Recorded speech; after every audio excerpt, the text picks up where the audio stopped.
tsakanin Tabuka da Madina kilomita 600 ne, kuma ubangiji da ya tashi jarrabar musulmai aka kaddara lokacin da za a tafi yakin na farko ana tsananin zafi, kaga lokacin da kowa ya fi bukatar inuwa, shi yasa munafikai suke cewa la tanfiru fil harri allati qul nar jahannama ashaddu harran law kanu yafqahun. Kuma a lokacin a shekarar ba a samu abinci ba, kakar dabino ta kusa zuwa, kowa yana tsaron yunwa da aka samu da fatara da wahala to za a fanshe ta a kakar dabino da ke tafi, haka suke tsammani, haka suke so, haka suke sa rai. To kuma kaga daidai lokacin kuma an ce kuma a tafi, ba za ka tsaya ka je ka ci dabinan ba, kakar dabinan banda kai za a yi. Shi yasa ake kiranta ghazwatul usra, yakin lokacin tsanani. Shi yasa duk yakin da annabi zai tafi sai dai yi wa mutane saye, baya cewa karara za a tafi kaza, za a tafi kaza, amma a Tabuka sai kai Tabuka za mu tafi, saboda tafiyar nisan tafiyar da wahala da ke ciki. Kuma a lokacin zarata suka fito suka ce lalle a tafi, wato waɗanda suka bi shi allazina tabauhu fi sa'atil usrati suka ce lalle a fita a tafi. Imam al-Bukhari ya ce mutane sun kai 10,000, amma sauran littattafan sira irin su Ibn Hisham, irin su Al-Waqidi da sauransu suka ce sojojin Annabi sun kai 30,000 a yakin Tabuka. Aka ganganta aka tafi. Manzo Allah ya nemi taimako daga wajen masu dukiya. Usman ya taimaka, ya sake taimakawa, ya sake taimakawa. Manzo Allah ce man yujahhizu jayshal al-usra falahu al-janna, ko man jahaza jayshal usrati falahu al-janna. Dukkan wanda ya kawo agaji aka yi tattalin rundunar nan ta lokacin tsanani, aljanna na gare shi. Usman ya tattara ya kawo dukiyarsa, dukiyar da ba wanda ya bayar da irinta. Shi yasa ko da yan tawaye waɗanda suka ce ba su yarda da mulkinsa ba, suka ce shi ɗagutu ne, ya jawo dangin gidansa ya babba su mukami, suka tsallaka gidansa bayan sun ture shi sun ce ba shine limami ba, sun kafa wani fitinanne shine limami, ya wuce gaba, ya haƙura fa. Waɗanda suke son shi suka zo suka ce kai ne khalifatul muslimin, wanda musulmai suka yarda da kai, kai ya kamata ka zo kai mana sallah. Dan me waɗansu ƴan tawaye za su hana kai zanto sun naɗa limamin da ba kai ba, kai kuma kana gida sun hana ka fitowa, ka fito mu zari takobi sai kai mana sallah. Yace ku tsaya ku ji, sallah tana daga cikin abin da yafi tsada a cikin ibada, wanda duk ya iya ta ku bi shi. Idan yana da mummunan hali cikin waɗansu ababen, ku dai kun bi shi sallah dan ya iya, mummunan halinsa cikin wani abin kuma ta shafe shi, ku je cin ku kyale su. Amma ya kifta ya ce ba zan yarda in yi wani abin da za a zubar da jinin musulmi ba saboda ni.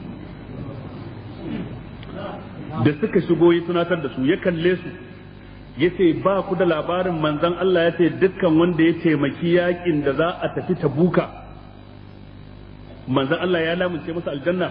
Suka ce mun san manzon Allah ya faɗa. Ba ku san cewa ina daga cikin wanda suka ba da gudunmawa mafi tsoka ba? Suka ce wallahi mun sani kana, amma ba za mu kai ba shugaban mu bane ba. Kaga fitanannu ba yau aka fara ba, dan wani yazo ya fitina yanzu ga duk yana da waɗansu salaf ɗinsa da suka gabace. Ma'ana sun yi da musulunci sabai ba za su bi shi ba. Wai menene ya nada danginsa a cikin gwamnati, ya sa wancan ya sa wancan. Sahabin manzon Allah fa, khalifa, sirikin manzon Allah, suka hana shi fita daga gida, yana cikin karatun alqur'ani suka kashe shi. Hassan bin Sabit ke cewa dhahu bi akmata inwan sujudi lahu yuqatti'u al-layla tartilan wa qur'ana. Yake cewa dattijo mai furfura suka zo suka yanka shi, ga alamar sujada a goshinsa, sai ma hum fi wujuhihim min azr sujud, yuqatti'u al-layla tartilan wa qur'ana, tasbihan wa qur'ana, yana yanke dare wajen sallar nafila da karatun alqur'ani, amma ba su bashi alfarman nan ta hasanat da yake da sunan musulunci ba. Hasanat din da yake da sunan musulunci, ya taba yin kaza, ya taba yin alheri kaza, ya taba yin alheri kaza, duk ba su kiyaye masa ba wannan dukkan alamar halakakke ko wanda yake ya bi hanyar waɗanda ba mai tsira ba, shine wanda baya iya kidaya hasanat din mutane, yana bin su ne ya rika kidayan laifin su. Da ka zo yana kallon ka, so yake kalle ka, yaya kake, gemun ka ya kai nashi tsawo, rigar ka da tashi daidai wa daida, ko kuma shi ya fi ka dagewa, to kai din ba daidai kake ba, a yayi kaza, kullun so yake ci gyaran ka, hular ka, rigar ka, agogon ka, tafiyar ka, me kaci, me kasha, ne shi yadda ka san wato ainihin yadda ka san kuda haka yake, baya sauka sai akan najasa, baya neman wuri mai tsarki, inda aka sa turare kuda baya bi, sai inda datti da doyi da wari yake shi yake bi. Shi so yake kawai ya ci gyaran ka, wane ai halakake ne, wane dagutu ne, wane kafiri ne, wane kaza ne, shine kawai aikinsa. Kai ka ce za a tambaye shi gobe kiyama nawa ka kafarta cikin musulmai, yace ya Allah na kafarta kaza. Kamar wannan abin shine aka aiko shi duniya yi.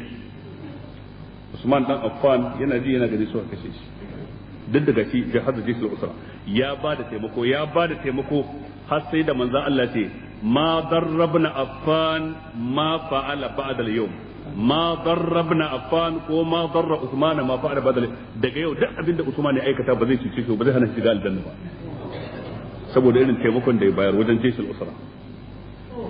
Abinci, kayan fada da menene aka haɗu aka tafi, munafikai suka yi ta bada uzurin ƙarya suka ki tafiya, waɗansu daga cikin mummunai masu ƙarfin imani amma shaidan ya sa ba su tafi ba ya lankusar da su a gida, aka yi bayanin tubansu Ka'ab da sauran ƴan uwansa guda biyu kamar yadda bayani zai zo nan gaba. Mummunai suka nuna jarinta aka tafi, ababai da dama da zurusta masu yawa suka faru a wajen wannan yakin, wanda waɗannan ayoyi za mu bi su filla mu rinka fitar da fiqihun da ke cikin su dan mu samu guzuri mu samu ilimi mai amfani.